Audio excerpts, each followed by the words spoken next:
Alors bienvenue dans cette session où je vais vous parler de GraphQL. Rapidement, je suis développeur depuis presque une vingtaine d'années et freelance depuis maintenant 8 ans. Certains me connaissent, je suis régulièrement au MIC à Mons où je partage d'autres informations sur des technologies voisines. Mon domaine, c'est principalement le web. Regardez un petit peu tout ce sur quoi je travaille. Et je vous invite à venir me voir après la session si vous avez des questions particulières.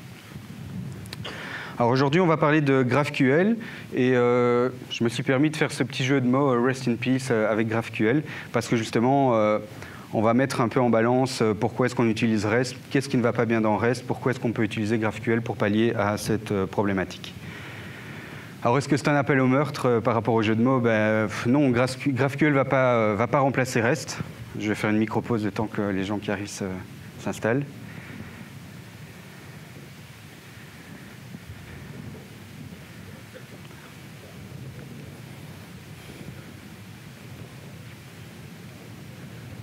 Il y a un supplément quand on arrive en retard. Voilà, je reprends. Donc non, GraphQL ne va pas tuer REST. REST a toujours de beaux jours devant lui, offre des avantages que GraphQL n'aura pas. D'ailleurs, REST lui-même n'a pas tué SOAP. C'est peut-être dommage, mais c'est comme ça. Par contre, oui, GraphQL apporte tout un tas de souplesse que REST n'a pas de base. Et évidemment, avec cette plus grande flexibilité vient un plus grand coût. Nous allons le voir plus tard dans les slides. Et je ne suis pas le seul à le dire, Oncle Ben le dit aussi. Alors pourquoi GraphQL? Eh bien, GraphQL va solutionner 3 problèmes principaux qu'on rencontre dans les API REST. Souvent, on va devoir faire des allers-retours avec le serveur pour construire une page avec des données plus complexes. Typiquement, on va y avoir un arbre avec un graphique, enfin plutôt un graphe de dépendance, une personne, ses amis, typiquement sur Facebook. Eh bien, on va aller charger les données sur la personne par rapport à laquelle on charge la page. Et ensuite, pour chaque ami pour lesquels on voudra afficher des informations, on va devoir faire plusieurs allers-retours. On va illustrer ça un peu plus tard dans l'exemple. Il y a une grosse dépendance des clients vis-à-vis du serveur. Effectivement, le serveur va donner la forme des données qu'il renvoie et le client va devoir se conformer à ça. Il ne va pas pouvoir avoir plus de données, moins de données, ou alors il faut chipoter avec des métadonnées dans la query. Mais justement, c'est une des faiblesses de REST qu'on verra par la suite. Et ensuite, il y a régulièrement un décalage entre la façon dont le client exprime son besoin des données et la façon dont il peut y accéder. On vient de le voir sur la session précédente en React. On va souvent écrire du code HTML qui est plutôt déclaratif ou du code XAML ou quelque chose qui y ressemble. Et en fait, ça ne s'y prête pas bien pour pouvoir transformer cette déclaration des données qu'on utilise et dont on a besoin pour le transformer en une requête particulière. Je vois pas mal de gens qui font des photos. Il y aura les slides qui seront partagés direct après la session sur Twitter. Alors, GraphQL, en quoi ça consiste? Eh bien, GraphQL, c'est pas très complexe. Finalement, ça n'est jamais qu'un langage. C'est un langage déclaratif. Et c'est une fine couche de traduction qu'on va placer devant votre serveur existant. La plupart du temps, quand on va migrer une application REST vers du GraphQL, on va commencer par ajouter cette couche de GraphQL et on va consommer les endpoints REST qui existaient déjà préalablement. Par la suite, on peut les transformer pour se passer du REST si on n'a vraiment plus besoin. Mais dans un premier temps, c'est une petite fine couche de traduction qui peut être écrite dans n'importe quel langage. GraphQL, c'est l'expression d'une requête. Les requêtes existent de 2 types. Il y a soit les queries qui permettent d'aller rechercher des données, ou soit les mutations qui peuvent potentiellement modifier des données. Et GraphQL, attention, ça n'est pas un moteur de stockage de données, ça n'est jamais qu'une interface pour pouvoir y accéder. Donc on ne va pas faire de cache à l'intérieur de GraphQL, on ne va pas persister des données sur plusieurs sessions. Et donc la petite blague ici, c'est oui, n'importe quel langage, ou à peu près. Il existe à l'heure actuelle des implémentations de GraphQL dans presque tous les langages qui sont utilisés aujourd'hui dans le field. Il y en a même que je ne connaissais pas, Groovy. Et on peut voir qu'il y aura probablement une implémentation pour le langage que vous utilisez aujourd'hui. Alors presque tous les langages. Aujourd'hui, on n'a pas encore la couche COBOL pour faire du GraphQL, mais ça viendra, j'imagine. Alors quels sont les bénéfices de GraphQL? Vous imaginez déjà avec les défauts que j'ai mis en avant de REST, quels vont être les avantages de GraphQL. Mais en gros, ça va être l'efficacité. On va pouvoir regrouper potentiellement de multiples requêtes côté client avant de les envoyer côté serveur.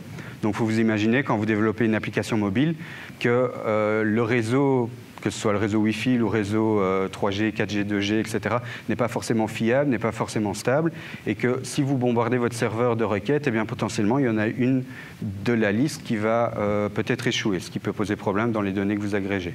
Eh bien, grâce à GraphQL, on va pouvoir agglomérer plusieurs requêtes et les envoyer en batch. La couche GraphQL peut également, côté serveur, jouer le rôle de façade dans une architecture microservices, où vous avez plusieurs microservices dont chacun a sa responsabilité. Lorsque vous allez chercher des données complexes et hiérarchiques, eh bien, vous n'avez pas besoin en tant que client de savoir dans quel microservice vous allez rechercher ces données. Et le serveur GraphQL, ou en tout cas la couche GraphQL, peut se charger d'orchestrer cet aspect-là. Au niveau des performances également, GraphQL peut mettre des données en cache, que ce soit côté client ou côté serveur, et GraphQL ne renverra que les données que le client a demandées. On le verra tout à l'heure dans un exemple de requête.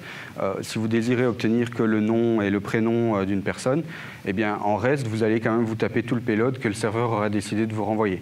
Tandis qu'avec GraphQL, on pourra justement se séparer des données dont on n'a pas besoin. Alors je crache beaucoup sur REST, moi j'aime beaucoup REST pourtant, mais il y a pas mal de choses qui sont moins pratiques qu'avec GraphQL. REST est orienté ressources, c'est ça justement son point fort, mais du coup on expose en général plusieurs endpoints pour pouvoir séparer les ressources. Donc on va avoir une ressource pour les personnes, une ressource, je ne sais pas moi, pour les sessions, pour les speakers, un endpoint pour la définition des salles, etc. Donc on multiplie les endpoints, malgré qu'ils peuvent avoir des liens entre eux. Généralement, dans la réponse qu'on va recevoir, on va récupérer des liens qui permettent de naviguer. Ben voilà, je vais chercher la session numéro 4, eh bien, dans quelle salle ça se donne? Ça se donne dans la salle 5, eh bien, on aura une URL qui permet de naviguer vers l'autre endpoint. Mais ça fait chaque fois des requêtes supplémentaires. REST n'offre pas de langage de requête. Donc, en général, quand on aura une requête, on va taper sur un endpoint, on a un verbe HTTP qui peut dicter ce qu'on veut faire sur ce endpoint, mais on ne va pas pouvoir affiner la requête, dire qu'on veut plus ou moins de champs, qu'on veut peut-être le top 10, etc. Je parle bien de base, parce que beaucoup ont déjà implémenté des middleware REST dans lesquels on peut passer des paramètres supplémentaires, mais ça vient un petit peu gâcher la fête, j'ai envie de dire, ça vient rajouter des métadonnées au travers des données, ce qui n'est pas forcément idéal. La plupart du temps, trop de données sont rapatriées et dans les scénarios classiques, applications d'entreprise, c'est pas très grave sur un réseau, mais de nouveau pour les smartphones et les gens qui sont sur des réseaux plus faibles, genre 2G, etc., ça peut poser problème. De plus, problème non négligeable, quand vous publiez une application smartphone et que vous téléchargez des données sans arrêt, eh bien, vous pompez dans le forfait du client, enfin de l'utilisateur final, ce qui n'est pas forcément idéal. Et je l'ai déjà mentionné rapidement, admettons un endpoint qui va permettre de faire de la pagination, et bien dans votre réponse, vous n'aurez pas que les données liées aux informations que vous recherchez, vous aurez également des informations liées à la pagination, quel est le count d'éléments, sur quelle page vous vous trouvez, est-ce qu'il existe une page suivante, etc., etc. Et REST n'est pas très à l'aise avec le multiversion. Alors il y a tout un tas de stratégies qu'on peut adopter pour pouvoir gérer ça, mais généralement quand vous allez publier une nouvelle version de votre endpoint, eh bien il sera publié sous le sous-domaine /v2. Certains publient ça à travers des headers HTTP pour pouvoir taper sur la V1 ou sur la V2, mais ça reste quand même quelque chose de problématique si on veut maintenir plusieurs versions d'API, justement dans le mobile, quand on a dans le field plusieurs versions de son application. Et donc, comme vous le voyez, avec tous ces problèmes, je me suis permis de nouveau un jeu de mots débile, c'est que REST n'est pas du tout repos. Sponsorisé par les blagues de papa. Ah, je vois qu'il y a des photos. Je peux poser aussi à côté, si tu veux. Alors, comment la magie opère-t-elle?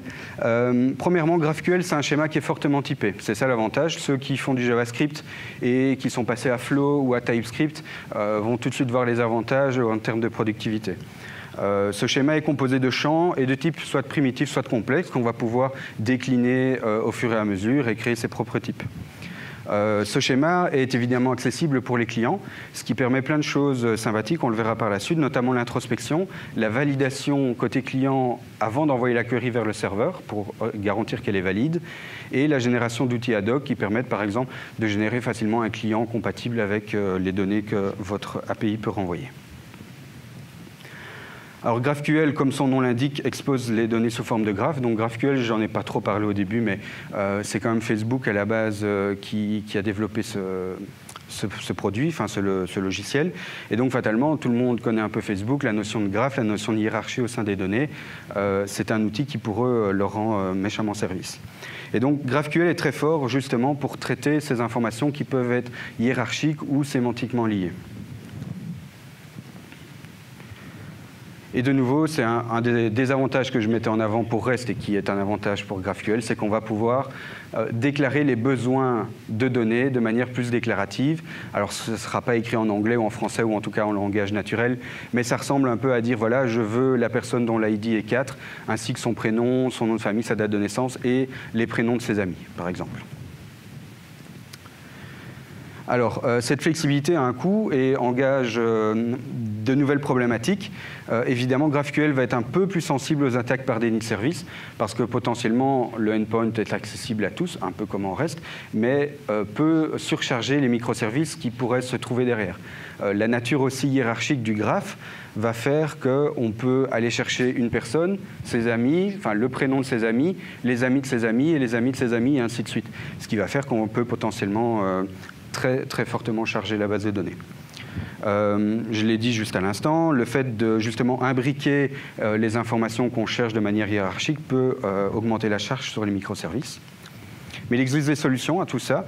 On ne va pas tout passer en revue, mais globalement, on peut avoir des listes blanches où certains clients sont autorisés à faire certaines requêtes.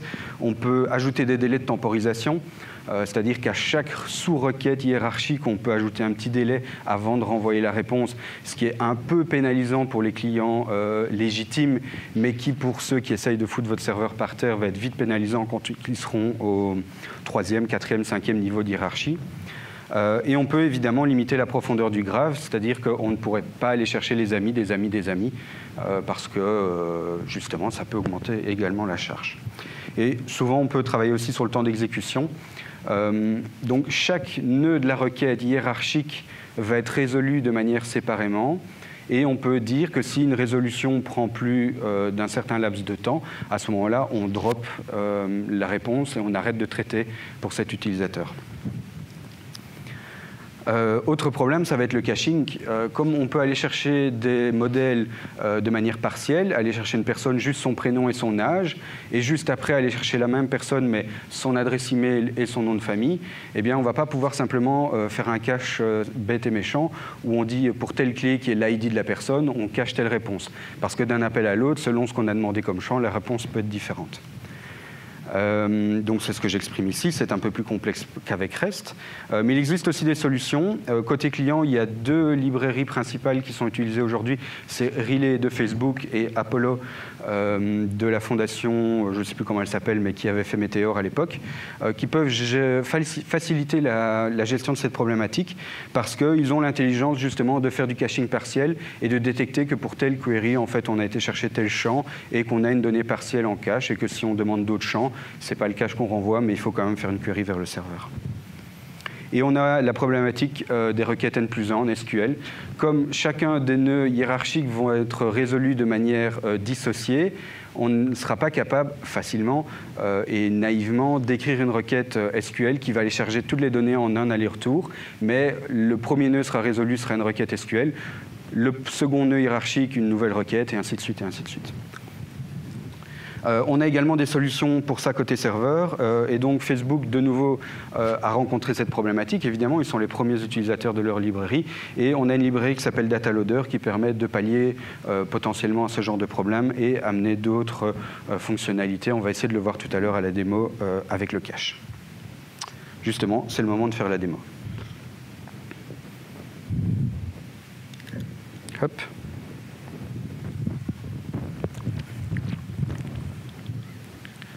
J'ai l'impression d'être un joueur de piano, là, tout d'un coup. Hop. Alors, je vous ai préparé une petite application REST, toute simple, dans laquelle on va essayer de rajouter justement cette couche GraphQL. Alors, on va déjà la démarrer et voir ce qu'elle est capable de faire.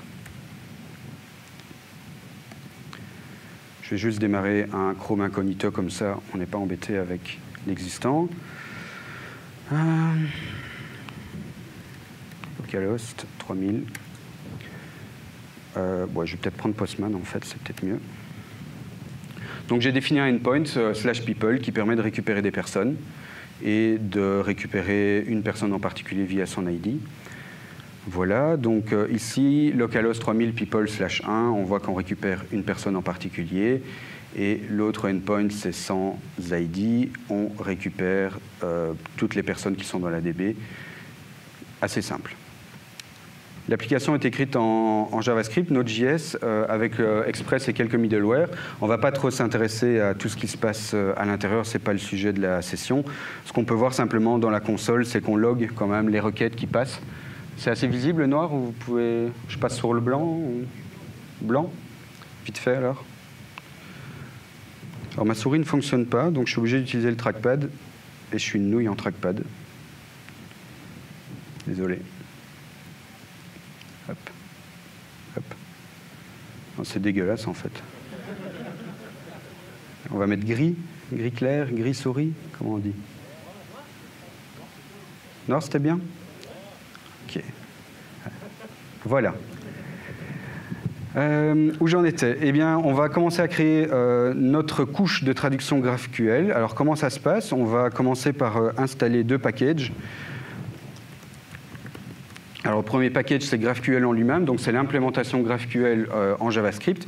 Et puis, le second, c'est le middleware qu'on va brancher dans Express pour pouvoir parler GraphQL avec les clients. Alors, j'aurai besoin de 2 choses. Je vais évidemment importer le middleware qui va bien. GraphQL HTTP, voilà, from Express GraphQL. Oups. Je vais brancher ce middleware quelque part, par exemple ici, dans ma liste de endpoints. Je vais le mettre sur le endpoint GraphQL. Et donc, on va dire qu'on va utiliser ce middleware. On va lui passer 2-3 options. Option obligatoire, ça va être le schéma, évidemment, qu'on va définir tout à l'heure.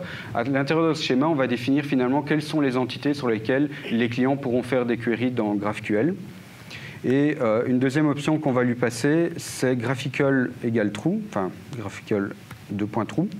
Graphical, en fait, c'est un outil qui est écrit en React et qui permet, évidemment, dans les environnements de test et de dev, de pouvoir écrire des queries sur votre back-end directement. Et donc ici, on n'a pas le temps d'écrire un client qui va consommer GraphQL. Je vous laisse ça comme homework pour la semaine. Mais on va utiliser justement ce graphical, qui est un outil à l'intérieur du navigateur pour envoyer nos requêtes GraphQL. Et donc avec cette propriété à true, je dis que cet outil doit répondre lorsqu'on fera un get sur le endpoint /GraphQL. Ok, alors on va avoir besoin d'un schéma. Alors, on va essayer de faire ça proprement, même si c'est au sein d'une démo. Donc on va quand même le mettre dans un fichier à part. On va essayer de ne pas faire de typo. Hop. Qu'est-ce que je fabrique? Qu'est-ce que je fabrique? From schema. Voilà. Alors, on va créer un nouveau fichier qu'on va appeler schema. Alors, on va avoir besoin de plusieurs outils qui viennent de la librairie GraphQL. From GraphQL. Et notamment, on va avoir besoin de GraphQL Object Type et GraphQL Schema Type. Alors, on va exporter justement ce schéma. On va commencer à la racine. À la racine, il y aura toujours un objet query qui permettra justement d'exporter toutes les queries disponibles dans la couche de traduction. OK, on va faire un new GraphQL schema type. Voilà. Donc ici, on aura un champ query. Je vais juste prendre mon post-it pour voir que je ne dis pas de bêtises, parce que je suis un peu dans le track. Voilà. Et en fait, notre query, elle est d'un certain type. En fait, ici, on va simplement exprimer de quel type elle est. Elle est de type query type. Et ce query type n'est pas encore défini, mais on va le faire. On va définir un query type qui, lui, est un new GraphQL object type.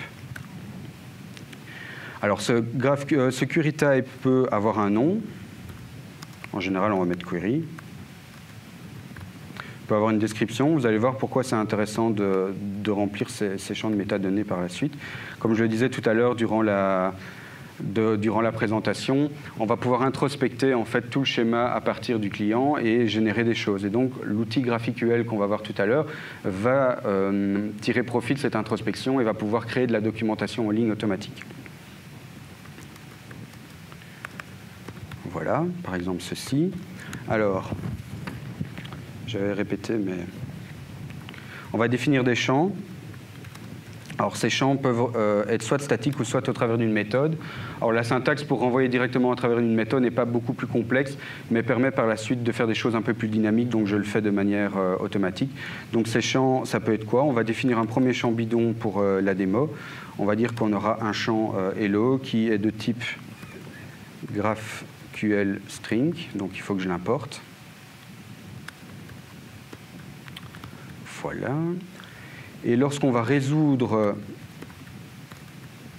ce champ-là, on va renvoyer quelque chose et on va renvoyer, par exemple, TFD. Voilà.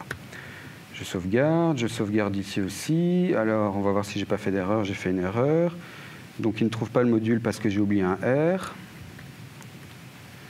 Voilà. Alors, qu'est-ce qui ne va pas? GraphQL schema type. C'est pas schema type. Hop, j'ai dû faire une petite erreur. C'est schema tout court, en fait, voilà. Alors, j'ai pris la peine de le faire de cette façon-là pour vous montrer, en fait, que tout est typé à l'intérieur du schéma. Mais il existe une autre façon qu'on utilisera plutôt dans les développements réels pour définir un schéma, où on va tout taper en string. En fait, on va définir le schéma avec des types, mais qui sont en string. Et il y a une méthode helper qui se trouve dans GraphQL ou dans un autre package qui va permettre de transformer ça dans un vrai schéma typé et inspectable. Ici, c'était juste pour la blague, j'ai envie de dire. Voilà, ça a l'air de compiler. Et pour vous montrer comment ça marche behind the scenes. Et donc, si je tape sur mon endpoint GraphQL, alors j'ai mon schéma qui n'a pas l'air d'être mis. Alors, schéma, il est là. Export schéma, il est là. Alors, qu'est-ce que j'ai oublié? C'est pas bien, hein, Fabien? GraphQL schéma, ça c'est bon.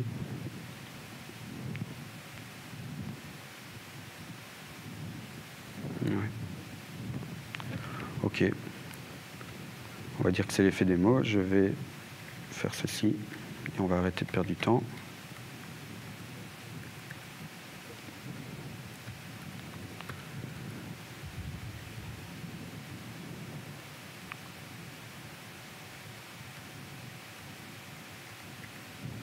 Pourquoi ça ne s'affiche pas?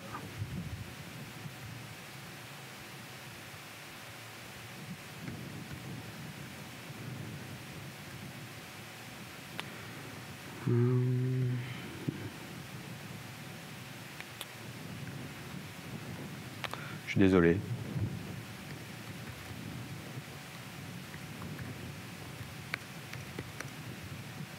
Voilà, je ne sais pas pourquoi il ne voulait pas le charger. Alors, on se retrouve avec l'outil GraphiQL dont je vous parlais tout à l'heure.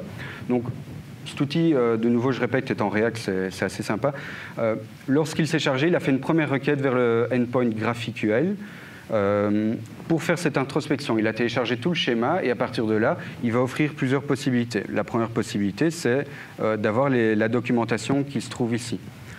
Donc on peut voir qu'on a défini un endpoint au niveau de query et qu'au niveau de query, on a créé en fait un champ hello qui est de type string et on voit que je n'ai pas mis de description tout le long.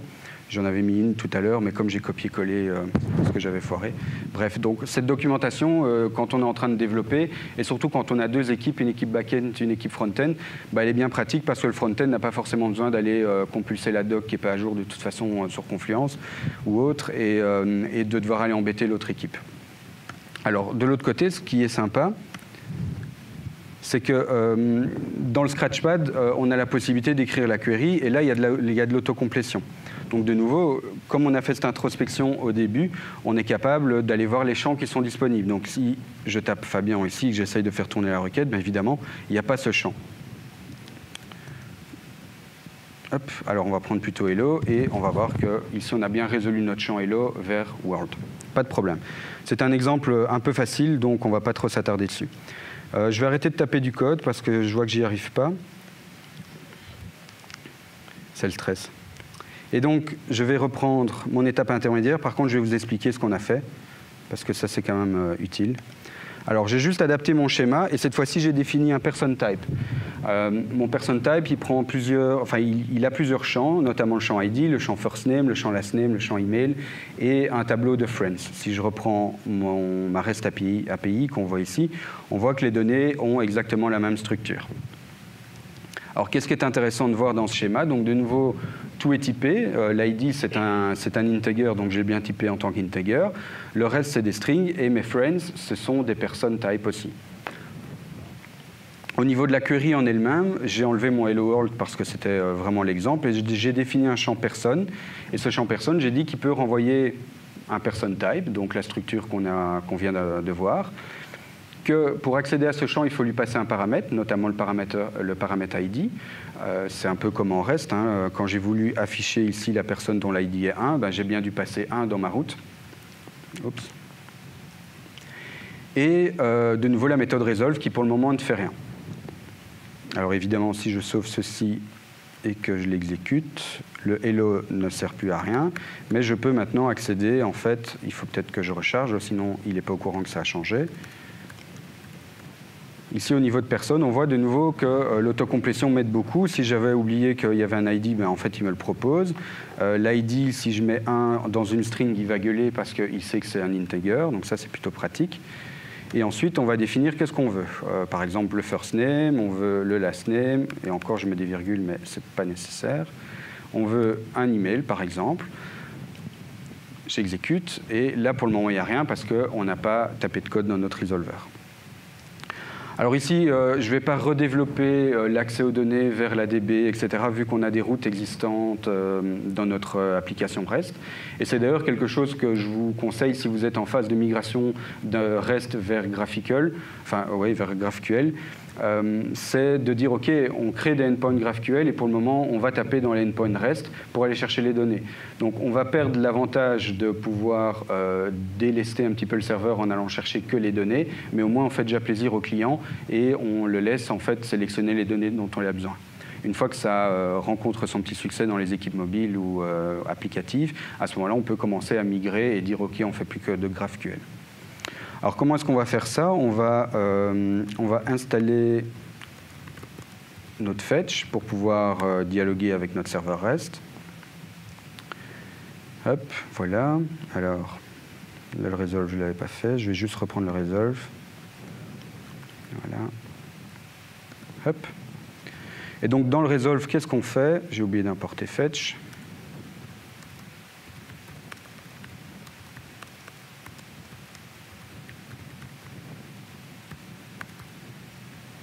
Dans le resolve, qu'est-ce qu'on fait? On fait un get en fait, vers l'URL qui correspond à notre service REST, en lui passant l'ID qu'on a reçu dans les args. Donc, on voit en fait que, je vais indenter un petit peu pour que ce soit mieux vu, on voit en fait que resolve, en fait, c'est un callback qui prend plusieurs arguments. En fait, il en prend 3. Pour le moment, on n'en a besoin que de 2. Et encore, on n'a besoin que du deuxième, donc on est obligé de spécifier le premier. Et on a besoin de args. Et donc, args prend le paramètre ID parce que dans le type du schéma, on a dit, juste au-dessus, ici, juste en dessous plutôt, on a dit que c'est ID qu'on voulait comme argument. Et d'ailleurs, je n'ai pas copié-collé ça au bon endroit. Hop. C'était ici qu'il fallait ajouter. OK. Alors, ça a compilé, c'est bon. Pas nécessaire de recharger. Et donc, on voit maintenant que lorsqu'on exécute la requête GraphQL, évidemment, il va résoudre l'appel en faisant une requête vers les endpoints REST. La preuve, si j'affiche ma console, on voit qu'il a fait un get /people/1. Très bien. Maintenant, il est temps peut-être d'aller s'intéresser à le sous-type des friends, parce que là, on va pouvoir aller chercher, par exemple, le prénom, si je le mets en anglais, les first name de nos amis. Si je l'exécute tel quel, c'est probablement pas bon parce que j'ai mal copié-collé tout à l'heure la query. Donc ici, on est dans un autre cas. On est dans le cas où lorsqu'on va résoudre le champ friends à la ligne 18, on va devoir résoudre cet appel. Et pour résoudre cet appel, on a vu en fait qu'on peut prendre plusieurs paramètres. Ici, alors on n'est plus à la racine de notre requête, mais c'est la première personne qu'on a chargée. Donc si je reprends ma query, on va charger la personne dont l'ID est 1, et puis pour chacun de ses amis, on va faire une autre requête. Et donc quand on arrivera à cette étape-ci, c'est plus root sur lequel on est, mais sur personne. Et donc ce qu'on peut faire, c'est de dire que personne friends, on peut faire un map, parce que c'est là où c'est assez magique. C'est que derrière Resolve, il est capable de renvoyer une donnée pure, enfin simple, un scalaire, comme par exemple une string comme tout à l'heure, mais il est également capable d'interpréter les promesses. Donc ici, on va lui renvoyer un array ou un énumérable plutôt de promesses qui seront en fait d'aller chercher les données liées aux amis, et il sera capable en fait d'attendre que toutes les promesses soient résolues avant de renvoyer la réponse. Alors, qu'est-ce qu'on va passer comme promesse? Ça va ressembler vaguement à ceci. Sauf que dans le fetch, on ne va pas aller fetcher tout ça, parce qu'on l'a vu dans le reste, on avait décidé de structurer notre liste de friends avec déjà l'URL qui va bien, pour être un peu plus au niveau de reste. Et donc évidemment, il ne faut pas que je respécifie people ici. Je pense que ceci devrait faire l'affaire. Voilà. Ça a l'air d'avoir compilé. Je peux exécuter. Et on a une petite erreur. Donc, cannot query field friend on person. You mean friends. OK. On voit quand même que l'erreur est plutôt sympa parce que j'ai fait une petite typo et j'ai pas pu réaliser le friends. Et donc, il suffit de lire ce qu'on nous dit pour comprendre ce qu'on a mal fait. Alors, promise is not a function. Je ne m'y attendais pas, par contre, à celle-là. Donc, évidemment, si je ne mappe pas mon objet que je reçois, donc ça, c'est quoi? Pourquoi il râle? Parce que c'est pas utilisé. Et ici, c'est args qui a en 3. Donc ici, on n'a pas absolument besoin de args. Voilà, ça ira mieux. OK, alors là, il n'a pas réussi à récupérer les friends. C'est parce que je me suis trompé ici dans le type. Je pense que ça doit être, oui, c'est ça, ça doit être un tableau, enfin une liste en fait de personnes et pas juste une personne en particulier. Donc, on a besoin d'un GraphQL list. Et donc, ce n'est pas un person type, ce sera un new GraphQL list de person type. La preuve, en fait, c'est que dans la DB, si on regarde vite fait, si je vais sur le 1, on voit que le 1, il a 2 amis. Et en fait, dans la réponse, on n'a vu qu'un first name. Donc, c'est parce que j'avais mal défini le type, je ne l'avais pas défini en tant que liste. Hop là, encore une erreur. OK. Je sais ce que c'est. C'est que ici, je fais un fetch. Et je fais bien un JSON. Donc ça devrait être bon. Ouais, ça devrait rien changer. En fait, ici, il se plaint que ce qu'il essaye de parser, ce n'est pas du JSON. Donc, est-ce que mon den est... Ouais, ça devrait le faire. Comme ça devrait rien changer, mais... Coding live, hein, c'est jamais bon. OK, bah, ça marche mieux. OK. Donc voilà, là, on voit que le serveur a été capable, en fait, de résoudre les sous-liens friends. Et pour preuve, si je relance mon serveur, on voit qu'il a tapé sur people 1. Et puis, comme le 1 a des amis en 2 et en 3, il a tapé sur people 2 et people 3. OK jusque-là? Alors vous allez me dire, voilà, on a parlé un peu de la problématique des performances, des possibilités de faire des requêtes hiérarchiques imbriquées, etc. Donc qu'est-ce qui se passe si en fait je demande d'aller chercher les amis, des amis, des amis? Alors là, il ne va pas se passer grand-chose parce que quand j'ai écrit le code, j'avais oublié de mettre un lien de relation bidirectionnel. Donc moi j'ai des amis, mais eux, ils n'en ont pas. Alors on va corriger ça rapidement. Si je cherche ceci, on voit que pour GraphQL, ce n'est pas vraiment un problème. Mais au niveau de reste, c'est un peu un problème parce qu'on a été chercher plusieurs fois les mêmes personnes et ce n'est pas du tout efficace. Et c'est là où des librairies tierces comme DataLoader peuvent venir en aide. Alors là, je n'ai pas du tout la prétention de pouvoir tout retaper comme ça, vu que j'ai déjà montré que j'étais un peu à côté de la plaque. Non, je ne vais pas faire ça, je vais faire à la main.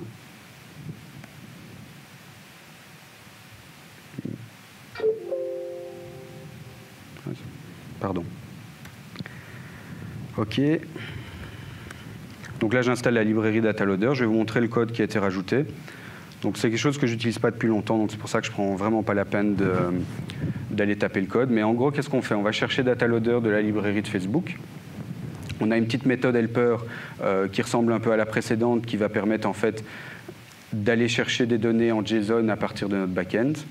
Et on va exposer un person loader, en fait, qui sera une instance du data loader pour lequel on l'a défini, voilà, quand tu as des clés, tu me les donnes, moi je vais chercher les données et je te renvoie une promesse et après débrouille-toi pour les mettre en cache. Et toute l'intelligence de data loader se trouve là, c'est d'être capable de détecter par rapport à la query qu'on envoie, est-ce qu'on a déjà ces champs spécifiquement en cache? Si oui, on renvoie à partir du cache, sinon on fera une requête vers le serveur. Alors une fois qu'on expose ces data loaders, ce serait bien de les utiliser. Donc ici, je les ai chargés. Et cette fois-ci, dans mon middleware GraphQL, au niveau du contexte, je vais lui passer un objet supplémentaire qui est cet objet loader. Et c'est là où le troisième paramètre, lorsqu'on va résoudre des champs, va entrer en jeu. Donc vous vous rappelez, dans le resolve, il y avait potentiellement 0, 1, 2 ou 3 paramètres. Et bien cette fois-ci, il y a le troisième paramètre qui est le contexte. Et à travers le contexte, on va aller chercher le loader par des structurations. Une fois qu'on a ce loader, on va attaquer le champ personne.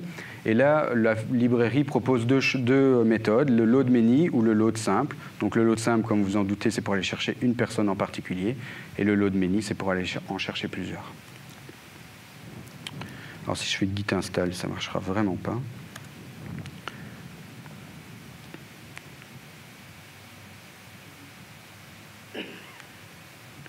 Normalement, tout est sur le disque, donc même sans réseau, ça devrait aller. OK, on a une nouvelle instance de notre serveur qui tourne. Cette fois-ci, j'exécute ma requête GraphQL. Et on peut voir que malgré qu'on a fait de multiples requêtes imbriquées, on va chercher uniquement les personnes dont on a besoin et une seule fois. Par rapport à tout à l'heure, c'est quand même une petite différence.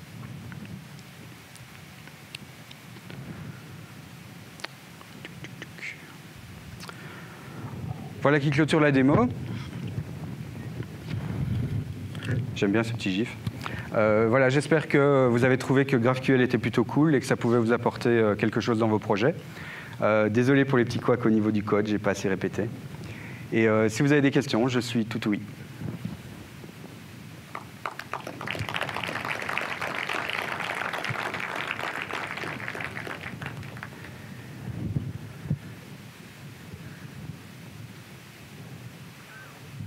OK, vu qu'il n'y a pas de questions, je peux vous montrer un truc supplémentaire.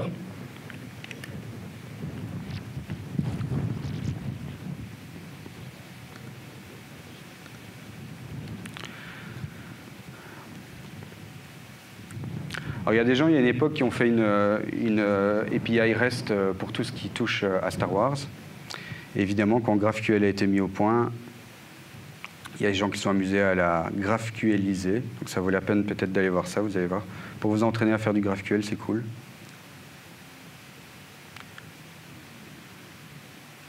Alors, comme on ne m'a pas donné le Wi-Fi, voilà. Ouais, c'est trop tard.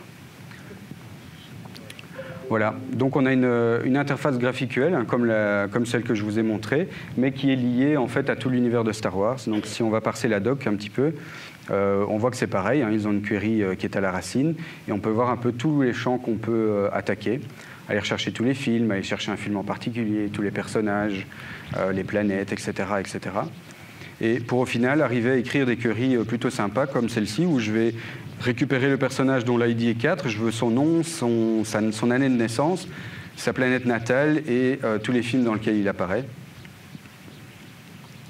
Et voilà, c'est super snap, c'est rapide, il y a moyen de modéliser ces données exactement comme on en a besoin. Et voilà, moi c'est un truc qui me plaît beaucoup. Donc je mettrai ce lien également dans le slide, comme ça vous pouvez y accéder si vous avez envie de vous amuser. La documentation de GraphQL en elle-même est plutôt sympa, pas toujours exhaustive, mais qui donne un bon exemple de ce qu'on peut faire. Avec chaque fois un exemple de comment on peut attaquer une couche GraphQL pour son serveur, avec différentes implémentations, chaque fois selon le langage.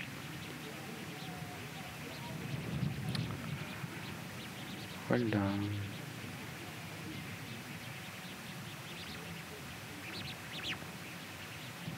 Toujours pas de questions?